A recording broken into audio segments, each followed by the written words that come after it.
ng Diyos upang matugunan ang pangangailangan sa aking tahanan. Subukin ninyo ako sa mga bagay nito kung hindi ko buksan ang mga bintana ng langit at ibuhos ko sa inyo ang masaganang pagpapala. Hindi ko rin hayaang salantain ng mga balang ng iyong mga pananim at mamumunga ng sagana ang iyong mga ugasan. Dahil dito'y sasabihin ng lahat ng bansa na kayo'y mapalad sapagkat napakainam manirahan sa inyong lupain, sabi ni Yahweh na makapangyarihan sa lahat. So mga kapatid, ito po ay tugon ng Panginoong Yahweh sa panahon ni Malakay dahil sila po ay naging dishonest.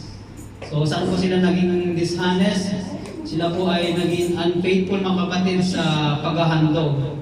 At sila po ay nagtaksil sa Panginoon at hindi po sila namuhay na naayon sa standard ng Panginoong Diyos. So sabi ni Yahweh sa kanila, kung hindi nakakaw ang iyong mga handog ay depekto. At dahil mga kapatid, sila po ay naghahandog ng mga may sakit na mga hayop. Sila po ay nagbibigay sa templo ng mga pilay o mga bulag na mga hayop sa paghahandog. So hindi po nalugod si Yahweh sa kanilang mga handog.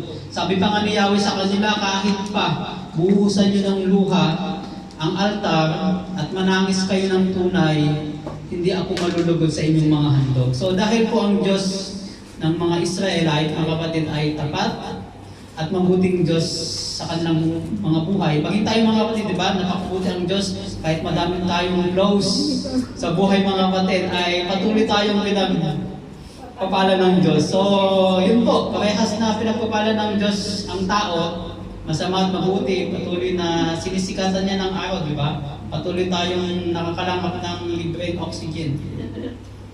So, dahil po gusto ng Diyos na si Yahweh na i-restore yung relationship at yung paghahandog ng mga Israelite na ito, itinakda po niya na ibigay ang buo ng isampung bahagi.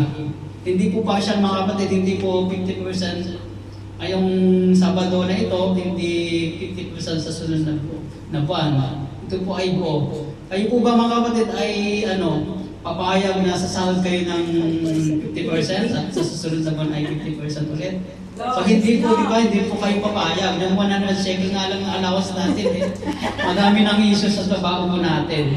So, ang principle po ng Panginoon, mga kapatid, ay kung nagbibigay tayo ng sampung bahagi na buo, doon po mag-manifest ang kapangyarihan ng Diyos upang tayo po ay pagpalain niya ng lubos-lubos sa lahat ng aspeto ng ating buhay. So, kung kayo po ay magbibigay ng ika po mga kapatid, hindi po ako yun yung tunay na pagbibigay. Yun ay pagpabalik pa lamang ng portion na para sa Diyos. At kung ano po yung inyong idadagdag sa tithes, yun pa lang yung handog natin sa Panginoon mga kapatid. At ang pagbibigay mga kapatid, kailangan may kalakip na sakripisyo. Alam niyo po ba yun mga kapatid? Na kung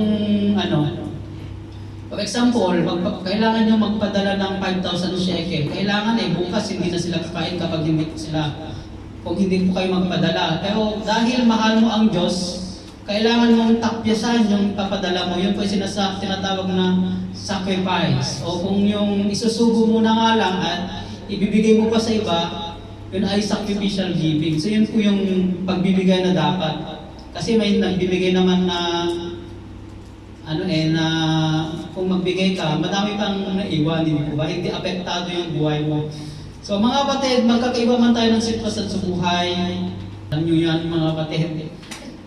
Hindi man tayo parehas ng mga dami ng sinusuportahan sa Pilipinas. Sa akin, parang dalawa lang yung dependent ko, yung si mama ko at saka si Saki. So yun pa lang po damintan.